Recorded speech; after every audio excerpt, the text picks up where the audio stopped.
5 जून यानी आज के दिन भारत के सबसे बड़े सूबे के मुख्यमंत्री योगी आदित्यनाथ का जन्मदिन है। सीएम योगी का जन्म 5 जून 1972 को हुआ था। सीएम योगी आज अपना 49वां जन्मदिन मना रहे हैं।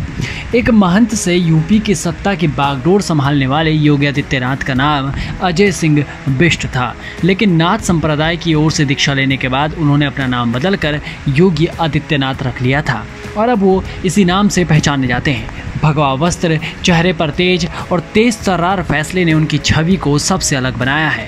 मालूम हो कि जब उन्होंने भगवा धारण किया था तभी से उन्होंने अपना जीवन समाज के नाम कर दिया। नाथ संप्रदाय के अगुआ गोरक्षपीठ के महंत योगी आदित्यनाथ लगातार 5 बार सांसद भी रह चुके हैं और 2022 के चुनाव में भी बीजेपी उनकी अगुवाई में चुनाव लड़ने की तैयारी कर रही है। योगी की शख्सियत को आप अगर बारीकी से देखेंगे तो इसमें आपको कई रंग नजर आएंगे। कभी एक सन्यासी तो कभी राजनेता, कभी गांधीगिरी तो कभी तल्ख तेवर। गोरखपुर की राजनीति में योगी की शुरुआत एक एंग्री यंग मैन की तरह हुई और अक्सर सीएम योगी पर आरोप लगते रहे कि वो कट्टर हिंदूवादी हैं और मुस्लिमों के प्रति वो खासा ध्यान नहीं देते, लेकिन ये बात सच नहीं है। जब उनके जीवन के कुछ पन्नों को आप पलटेंगे तो आपको मामला कुछ अलग ही नजर आएगा। ऐसे कई मामले हैं जब योगी आदित्यनाथ ने खुलकर मुस्लिमों की मदद की। मुख्यमंत्री बनने से पहले योगी आदित्यनाथ जब सांसद हुआ करते थे तो गोरखनाथ मंदिर में जनता दरबार लगाते थे। ये वही मंदिर है जहां हर रोज़ हज़ारों लोगों को खाना खिलाया जाता है और उसमें कई मुस्लिम भी शामिल होते हैं, जहां हर रोज़ सैकड़ों मुस्लिम अपनी परेशानियों को लेकर उनके सामने आते थे और उनकी हर संभव मदद भी की जाती थी। योगी जब भी गोरखपुर जाते हैं तो ये कार्यक्रम ज़रूर करते हैं। वहीं मीडिया रिपोर्ट्स के मुताबिक एक बार योगी आदित्यनाथ को पता चला कि गोरखपुर में एक बाजार में कुछ गुंडे एक मुस्लिम दर्जी को परेशान कर रहे हैं, उनसे फिरौती मांग रहे हैं। पीड़ित ने इसकी शिकायत की पर पुलिस ने कुछ खास नहीं किया, तो उन्होंने फैसला किया कि वो पुलिसिया रवैये के खिलाफ सड़क पर धरना देंगे। गर्मी की उस दोपहरी में उनके एक करीबी ने उन्हें समझाया कि अरे छोड़िए, कहाँ एक मुसलमान के पीछे धरना देंगे। योगी ने उसे झिड़कते हुए कहा, वो व्यापारी पहले हैं।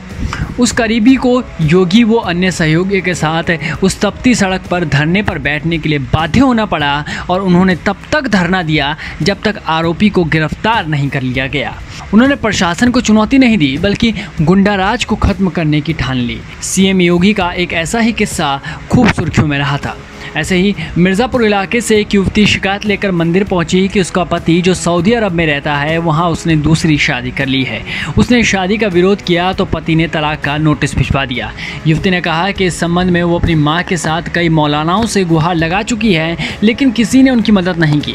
उस युवती के लिए मंदिर ही एक आखिरी रास्ता बचा था। वो योगी के जनता दरबार में पहुंची। योगी ने तत्काल एसएसपी और उस जोन के आईजी से बात की। युवती के पति के खिलाफ एफआईआर दर्ज हुई और उसके स्वदेश लौटते ही उसे गिरफ्तार भी कर लिया गया। मीडिया रिपोर्ट्स की माने तो गोरखपुर में भूमाफिया ने एक मदरसे की ज़मीन पर कब्जा कर लिया। मौलवी ने पुलिस से मदद मांगी, लेकिन पुलिस उनको टरकाती रही।